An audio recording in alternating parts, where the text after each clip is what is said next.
What exactly just happened?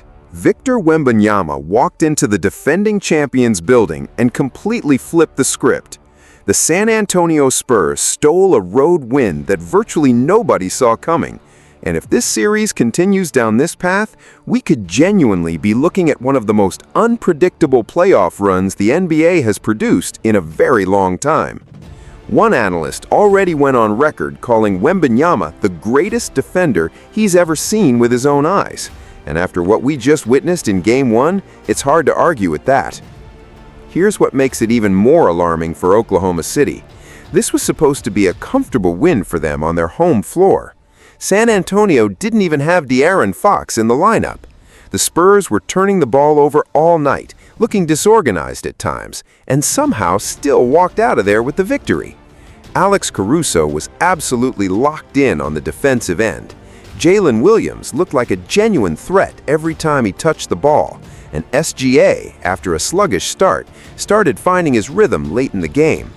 The momentum was slowly tilting back toward the Thunder, and their crowd, you could feel it building. But the Spurs never cracked.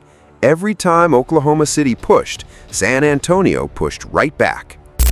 Already the greatest defender that I have seen with my own two eyes. Ooh. And here's the scary part for OKC. This was supposed to be their game to take. San Antonio didn't even have De'Aaron Fox available. They were coughing up turnovers all night long, looking sloppy at times, and still found a way to survive. Alex Caruso was playing out of his mind. Jalen Williams looked dangerous, and after a rough start, SGA finally started heating up late. Little by little, the momentum was swinging back toward the Thunder crowd, but the Spurs never folded under pressure. He's the leader of this team. He's the head of the snake. You know, they have a lot of players, a lot of great players on this team, but they go as Wemby go. He's already the most dominant player in the game of basketball. And when you think of dominant players, you think of them being dominant offensively, paint points, snatching the screws out the rim. But what he's doing defensively, I have never seen this. Before we go any further, if you're enjoying this breakdown, make sure you like and subscribe. It genuinely helps the channel more than you might think. Now, back to what made this game so significant, because every time Oklahoma City looked ready to take control, San Antonio had an answer, every single time. They played like a team that already believed this series was theirs. And Game 1 exposed three massive things that everyone needs to pay close attention to going forward, because the last one could end up deciding the entire series. First, Victor Wembanyama didn't just have a good game, he took over in a way that barely felt real. The stat line alone looks like something generated in a video game. 41 points, 24 rebounds, 3 blocks, and 9 offensive boards. Those numbers by themselves are absurd. But the craziest part wasn't even the statistics, it was the level of control he had over every single possession. Oklahoma City spent the entire night looking lost about what shots they were even allowed to attempt. Every time they tried running their normal offense, Wembanyama was right there in the middle of everything, dismantling the flow before it could even develop. The Spurs had already telegraphed that they planned to put heavy pressure on SGA, but they took it far beyond what anyone anticipated. From the opening tip, they buried him in defenders. Driving lanes were completely sealed off. Every touch came with immediate traps and extra bodies closing in fast. And most of that help defense was coming from Wembanyama leaving weaker shooters open and daring someone else to beat him. That strategy worked to perfection.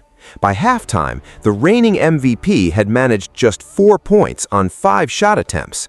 For a player of Shai Gilgeous-Alexander's caliber, that almost never happens. And it wasn't a matter of him being timid. He genuinely could not find clean looks because the biggest obstacle on the floor kept positioning itself directly in his path. What Wembanyama was doing went beyond shot blocking. It was erasing players' confidence before they even got a shot off. Thunder guards would drive into the paint, look up, see that impossibly long frame standing there waiting, and immediately pull back like they'd touched something dangerous. There were possessions where OKC players completely abandoned layup attempts simply because Wembanyama was in the vicinity. A.J. Mitchell had one floater that illustrated it perfectly. Wemby barely even challenged the shot, but Mitchell released it so high trying to avoid the contest that it had almost no chance of going in. That is what separates him from everyone else in this league right now. It's not just rim protection, it's psychological warfare. He makes players doubt themselves before they even begin their attack. And against a team like Oklahoma City, whose entire offensive system is built around getting downhill, collapsing the defense, and kicking out to open shooters, that kind of presence tears the whole structure apart. The Thunder never got comfortable. San Antonio ripped them out of their identity right from the opening tip. And every time OKC's pressure defense started making Spurs possessions look messy, San Antonio had one clean answer waiting. The strategy was almost comically simple. Just throw the ball somewhere near the ceiling and let Wemby go get it. And that's not even an exaggeration. Some of those passes from Stephon Castle weren't perfectly placed, but it genuinely didn't matter. You could throw it high, slightly off target, almost into traffic, and somehow Wembanyama would come down with it like nobody else was even on the court. Once he got close to the rim, the game stopped looking fair entirely. Oklahoma City tried everything: different defenders, physical contact, double teams, bodies flying at him from every direction. None of it worked. He was simply too big, too long, and too skilled for anything they threw at him. And then there were the offensive rebounds. That became a recurring nightmare for OKC all game long. Every missed shot, every broken possession, Wembanyama was right there turning it into extra points. In a game where San Antonio shot poorly from three and turned the ball over 21 times, those second chance buckets were the difference between winning and going home with a loss. But then the game crossed into genuinely historic territory. With that 41-point, 24-rebound performance, Wembanyama became only the second player aged 22 or younger to ever record a 40-point, 20-rebound playoff game. The only other name on that list is Kareem Abdul-Jabbar back in 1970. That's it, just Kareem and Wemby. And even that stat doesn't fully capture what watching this game actually felt like. This wasn't a big man camping near the basket catching easy lobs. Wembanyama was doing legitimate perimeter superstar things in the highest pressure playoff moments. In overtime, he casually pulled up from near the logo and drained a massive three to tie the game. Then, minutes later, he took one dribble from the perimeter, covered half the court in two enormous strides, and suddenly looked like Giannis Antetokounmpo attacking downhill at full speed. And then came the play that broke the internet. Late in the game, Jalen Williams drives to the rim thinking he's found an opening, and Wembanyama erases the shot with a snatch block so emphatic it looked like an older brother swatting away a little kid's attempt in the driveway. That's what makes watching Victor so unsettling right now. You genuinely have no idea what he's capable of doing on any given possession. But here's the reality.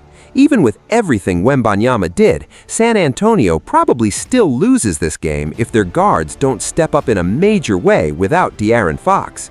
And that leads directly into the second major thing everyone needs to understand coming out of Game 1. The moment Fox was ruled out, there was legitimate concern around the Spurs, because Fox is supposed to be the experienced, stabilizing force in this matchup. He's the one who controls tempo, settles the offense down, manages pressure situations, and keeps everything organized when OKC starts turning the game into chaos. Against this Thunder defense, that role is enormous. Without him, Stephon Castle and Dylan Harper were suddenly being thrown into a completely different level of playoff test than anyone anticipated. Now, with Castle, you have to tell the full story honestly. The turnovers were bad. 11 turnovers in a single playoff game is a jarring number, especially against a Thunder team that thrives on mistakes and converts them into instant transition buckets. Loose dribbles, speeding up under pressure, trying to split traps, forcing passes into traffic. Those are exactly the kinds of giveaways Oklahoma City is built to punish, and they did punish them, repeatedly, with Thunder players sprinting the other way for easy scores. And that's exactly where the absence of Fox showed up most clearly, because Fox is supposed to be the one who keeps the ball clean under pressure in ways that make everything easier for everyone around him. But here's the thing. Even with all those turnovers, Castle still impressed a lot of people watching this game. Most young players completely unravel mentally after a turnover disaster of that magnitude. Castle didn't flinch. He finished with 17 points, 11 assists, and 6 rebounds. And more importantly, he never looked rattled. That confidence was visible from everywhere in the arena. After bad possessions, he'd immediately come right back and attack the defense again. Aggressive reads, difficult passes, and in overtime, he was feeding the plays that helped keep San Antonio alive. That's not manufactured confidence, that's genuine self-belief showing up when it matters most. And then there's Dylan Harper, who looked absolutely unbelievable. Let's put this in perspective. This is a rookie, starting a conference finals road game against the defending champions because his starting point guard is unavailable. Most rookies would look completely overwhelmed in that environment. Instead, Harper delivered 24 points, 11 rebounds, 6 assists, and 7 steals. 7 steals in a conference finals game is a ridiculous number on its own. But the bigger story was how composed he looked once he settled in. Early on, you could see the rookie nerves, a few rushed decisions, some shaky possessions. But the moment he got to the free throw line and saw a couple shots fall, something clicked. From that point forward, every time San Antonio needed someone to stabilize the offense, Harper was the answer. His finishing around the basket was exceptional all night, going through contact, finishing with either hand, absorbing hits, and still finding creative angles to score. It looked way beyond his years. And then came the play in double overtime that may have officially introduced Dylan Harper to the entire basketball world. He attacked both Alex Caruso and SGA simultaneously, absorbed contact twice during the drive, and still finished through everything.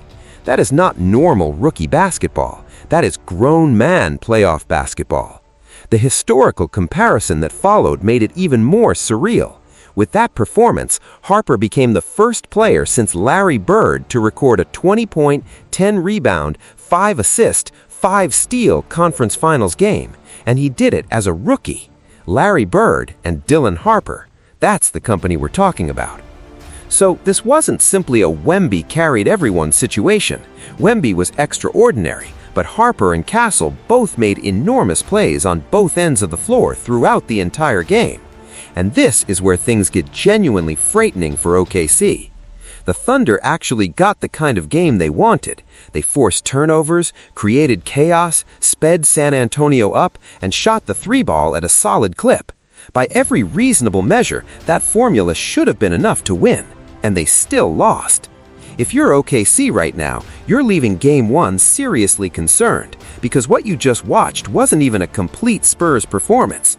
San Antonio turned the ball over 21 times. Against this Thunder defense, that's normally a death sentence. The Thunder scored 28 points directly off those turnovers, which is a staggering number in a playoff game. Most teams don't